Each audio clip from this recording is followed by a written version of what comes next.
자, 여기서는 곡선을 표현하는 방법에 대해서 알아보겠습니다. 지금까지 프로파일, 렉탱글, 서클, 라인, 포인트에 대해서 알아봤는데요. 모두 이제 직선 아니면 각을 이루는 선들에 대해서 봤었고요. 지금은 이제 곡선에 대해서 볼 테고요. 자, 여기에 스플라인이라고 되어 있는 게 있습니다.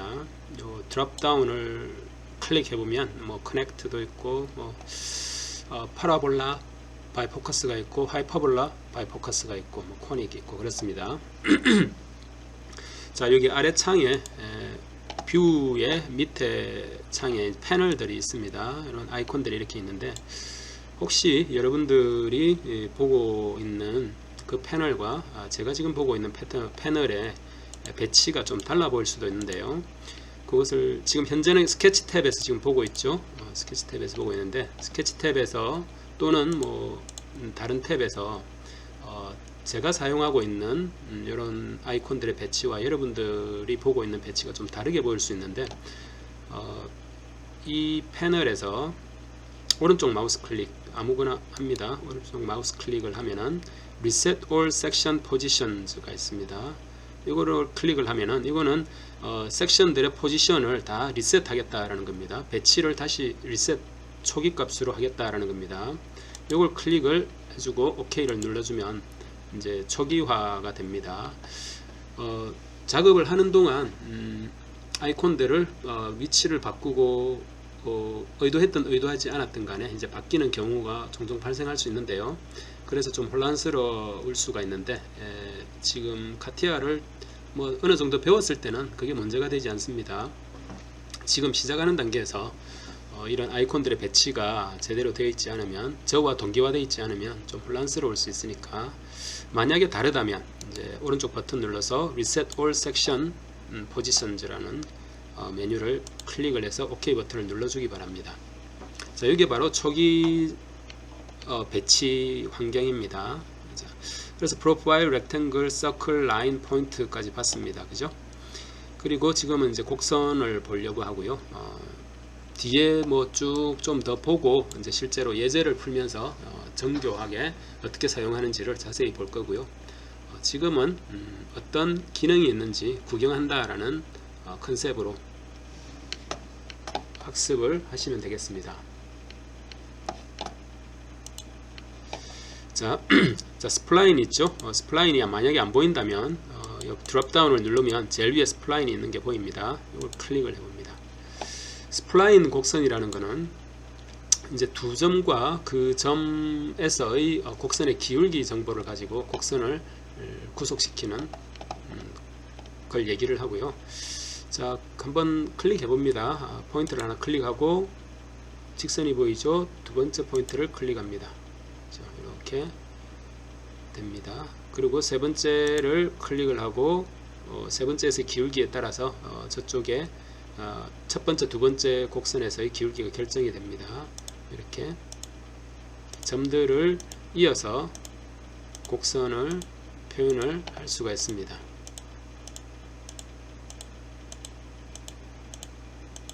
웨이브를 이렇게 만들 수가 있죠. 다 찍었으면 여기서 ESC를 누르면 파이널라이즈가 되고 이러한 곡선이 만들어지게 됩니다. 자, 가장 기본적인 이제 스플라인 곡선을 만드는 방법이었고요. 이렇게 ESC 누르면은 이렇게 만들어집니다. 자, 그 다음으로 커넥트는 나중에 예제에서 다뤄보도록 하고요. 파라볼라 바이 포커스를 한번 볼까요? 파라볼릭, 즉이 2차 곡선, 포물선 형태의 곡선을 만드는 겁니다. 자, 파라볼라 바이 포커스를 클릭을 한 상태에서 먼저 첫 번째 포인트를 찍어 봅니다. 첫 번째 포인트를 찍고 찍어서 쭉 내려보니까, 자, 어떻습니까? 중심점이죠. 첫 번째 포인트가 파라볼릭 곡선의 중심점이 됩니다. 우리가 중심점을 첫 번째 찍은 거고, 두 번째로 찍어 보겠습니다.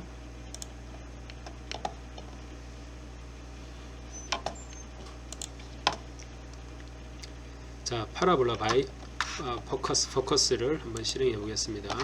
자, 클릭을 하고, 자, 점을 찍으면은 첫 번째 점은 포물선 곡선의 중심점이 되고요. 두 번째는 이제 최저점이 되겠습니다. 최저점을 클릭을 하면 최저점이 되고요. 그 다음에 스타팅 포인트, 스타트 포인트를 찍으라고 하죠. 스타트 포인트 여기서부터 엔드 포인트를 찍습니다. 어디까지? 여기까지 그리고 싶으면 여기까지 그리면 되겠습니다. 다시 한번 해보겠습니다. 이거 지우고 파라볼라 포커스, 첫 번째는 이제 포커스 초점입니다. 중심점이라고 했는데 뭐 초점이라고 부르죠. 초점, 그 다음에 에이펙스, 최저점이 됩니다. 최저점을 이렇게 찍고 그 다음에 스타트 포인트, 엔드 포인트를 찍어주면 되겠습니다. 자, 그 다음으로 하이퍼볼라 바이 포커스를 보겠습니다. 지금 파라볼라는 이제 포물선 형태를 얘기하는 거고, 하이퍼볼라는 쌍곡선 형태를 얘기하는 거겠죠. 자, 이걸 찍고 처음에 포커스를 찍습니다. 포커스를 찍고 그 다음에 센터 포인트를 찍어야 되는데요. 센터 포인트를 찍습니다. 찍었고 그 다음에 에이펙스를 찍습니다. 에이펙스를 센터 포인트와 포커스 사이에서 찍어주면 되겠습니다. 그 다음에 스타트 포인트, 엔드 포인트를 찍으면 하이퍼볼라 바이 포커스가 되겠습니다. 다시 해볼까요? 먼저 포커스 찍고 그 다음에 센터 포인트 찍고 그 다음에 에이펙스를 찍습니다. 그리고 스타팅 포인트, 그 다음에 엔드 포인트를 찍습니다.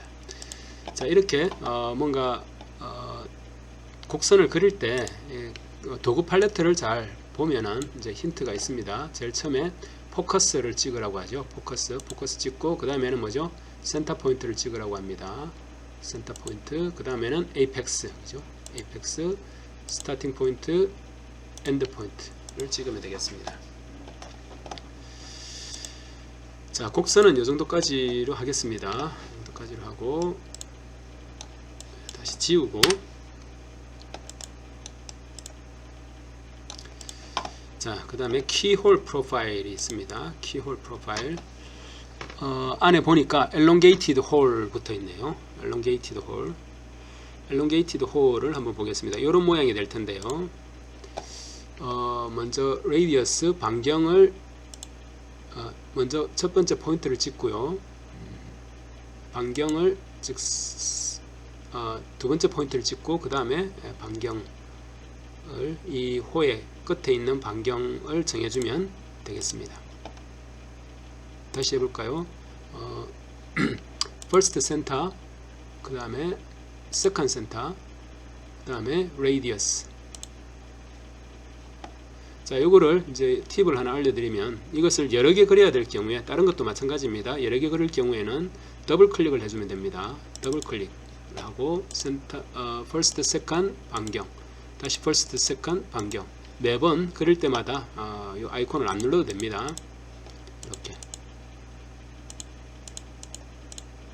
이렇게 할 수가 있습니다.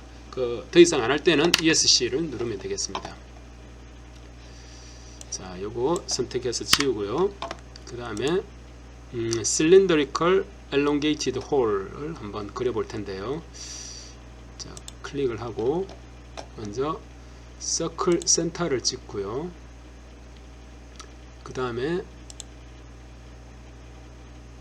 반경을 결정하고 그 다음에 스타팅 포인트 그리고 엔드 포인트를 찍어서 이 호의 반경을 결정합니다. 다시요. cylindrical elongated인데 전체 큰 호의 중심을 찍고 전체 크기의 이 모양이 만들어질 그 반경, 원의 반경을 결정을 해서 찍고, 여기 바로 이제 첫 번째 그 반경이자 또는 첫 번째 포인트가 됩니다. 그리고 어디까지 그릴 거냐라는 겁니다. 여기까지 그릴 거면 여기까지 두 번째 포인트를 찍고요. 그 다음에 두께를 결정합니다. 레이디어스, 호의 레이디어스를 결정함으로써 두께가 결정이 됩니다. 그렇죠? 더블 클릭해서 볼까요? 그렇죠? 이렇게 이런 식으로 그리면 되겠습니다. 자, 그 다음에 키홀 프로파일을 볼까요? 키홀 프로파일, 이제 열쇠 구멍 같은 모양을 그리는 거고요. 먼저 첫 번째 포인트를 찍고 두 번째 포인트를 찍습니다. 세컨 포인트를. 그 다음에 요 두 번째 포인트, 요 얇은 반경을 결정하고요. small radius를 결정하고, 그 다음 뒤에 있는 두꺼운 키 손잡이에 해당되는 거죠. 두꺼운 radius를 결정하면 되겠습니다. 다시 해보겠습니다. 첫 번째 포인트 그리고 세컨 포인트를 찍고, 이제 그 다음에 얇은 small radius를 먼저 결정합니다. 여기 키, 실제로 열쇠 구멍으로 들어가는 곳 반경을 결정하고, 그 다음 손잡이 반경을 결정을 하면 되겠다라는 거죠. 그렇죠? 이렇게 키홀, elongated 홀 등을 표현을 할 수가 있고요. 그 다음에 텍스트를 입력을 할 수가 있는데요. 한번 클릭해 보겠습니다. 텍스트 클릭하고 텍스트가 들어갈 위치를 결정해 줍니다. 이 위치에 쓰겠다 라고 하면은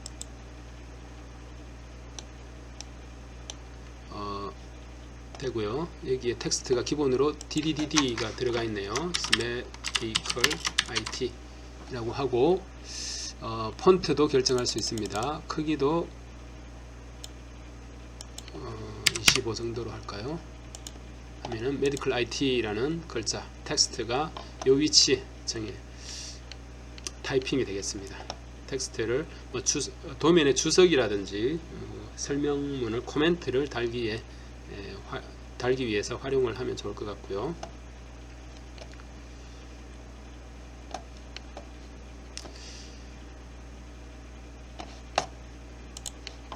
그 다음에 constraint가 있는데요. constraint는 나중에 예제를 하면서 한번 보도록 하겠습니다. 구속 조건을 주는 겁니다. 치수로서 구속 조건을 줄 수도 있고, auto constraint, 그리고 contact, 접촉 constraint, 그리고 multi constraint를 작성하는 방법에 대해서 해당하는 예제를 통해서 예제를 할 때 같이 알아보도록 하고요. 그룹도 마찬가지입니다. 예제를 할 때 보도록 하고, trim 한번 볼까요? trim이라는 것은 이제 지우는 겁니다. 지우는 건데, 먼저 트림을 하기 전에 뭔가 그려 넣어 볼까요? 프로파일러서 이런 그림을 그려 놓고,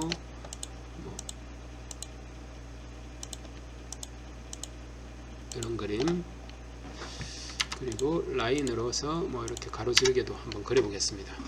텍스트는 지우겠습니다. 자, 이렇게 그린 상태에서 트림, 퀵 트림 해보겠습니다. 퀵 트림을 하면은 프리핸드 셀렉션이 있습니다. 프리핸드 셀렉션을 두면은 이렇게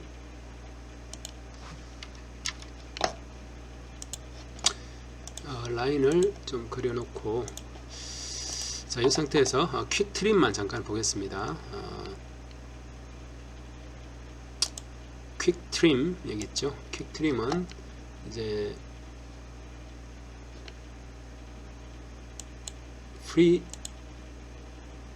프리핸드 셀렉션에서 다시요. 퀵 트림에서 여기 프리핸드 셀렉션 말고 break and rubber in을 클릭을 하고 선택을 하면은 퀵 트림을 해서 지금 여기에 break and rubber in을 해서 클릭을 하면은 요 해당하는 요 부분에 대해서 없어지게 되는 거죠. 예를 들어서 여기를 클릭을 하면은 퀵 트림을 누르고 이걸 클릭하면 없어지고, 그죠?